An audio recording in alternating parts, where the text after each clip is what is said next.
frame perfect means a click or a release, which gives only one frame in the specified FPS.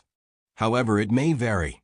What we generally understand is a 60 frames per second frame perfect gives 4 frames in 240, and a 120 frames per second frame perfect gives 2 frames. It is kinda wrong.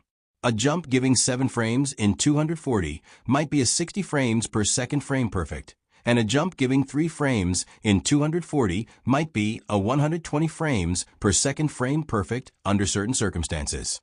For a jump possible when clicked on frame number 1, 2, 3, 4, 5, 6, 7 in 240 frames per second gives 1 frame in 60 frames per second to click. The only frame divisible by 240/60, that is 4, is frame 4 in 240 frames per second, and that is the frame 1 in 60 frames per second, and the only frame allowing to click. However, it is not a frame perfect if it is done on frames 2, 3, 4, 5, 6, 7, 8. Then it has 2 frames on 60 frames per second, which are frames 4 and 8 on 240 frames per second. The funnier part is a 5-frame jump on 240 frames per second is not a 60 frames per second frame perfect when it is done on frame 4, 5, 6, 7, 8 with 2 frames being number 4 and number 8. Whereas it is harder than the 7-frame jump. For 120 frames per second, there is 2 frames on 240 frames per second, as we may think, but it can also be 3 if the click is on frames 1, 2, 3 on 240 frames per second, where the only available frame is frame 2.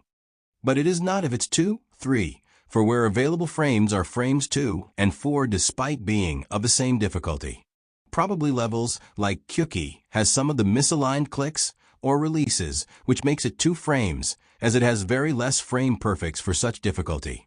Misaligned clicks are generally understood that those are the impossible clicks on 60 frames per second, but they can be possible with slight changes in its positioning. And the people say impossible ones are way harder, while they might be some 120 frames per second frame perfect done on odd-numbered frame on 120 frames per second. However, aligned ones might be harder, for it is a 240 frames per second frame perfect done on a multiple of 4-numbered frame. Anyway, we can conclude that frame perfects are very inaccurate for such rare cases, but frame counters are more accurate to analyze the difficulty and precision of timings. But frame perfect counters are very satisfying with ding ding.